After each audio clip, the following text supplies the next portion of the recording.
six-figure compensation for drinking someone to death.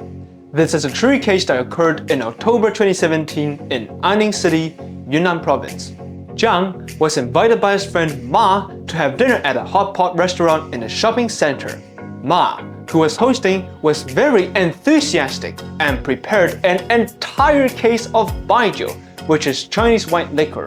All 9 people present enjoyed drinking and no one pressured others to drink. They were all just drinking happily. By 10 p.m., the group was still in high spirits and Ma suggested continuing the party at a nearby KTV. By this time, Zhang had passed out on the sofa, so the others took turns in carrying him to the KTV. After some time at the KTV, Zhang became very ill and started vomiting. Initially, everyone was just too caught up in the party to notice, but by the latter half of the evening, they realized that he was in danger. The group rushed him to the hospital, but tragically, he died despite emergency treatment. The Yunnan Judicial Appraisal Report concluded the deceased Zhang died of central respiratory and circulatory failure, which means alcohol poisoning. Subsequently, Zhang's father sued the 8 people present, seeking compensation for over 1 million yuan. According to Article 12 of the tort law, when 2 or more persons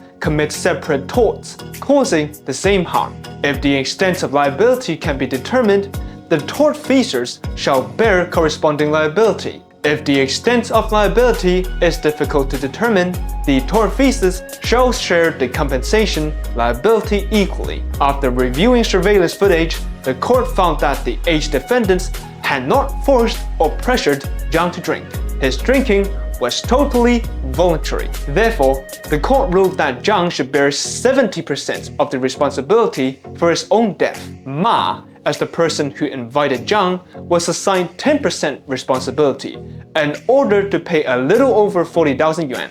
The remaining 7 defendants were collectively assigned 20% responsibility and ordered to pay 81,000 yuan together. Need a lawyer? Call Edgar.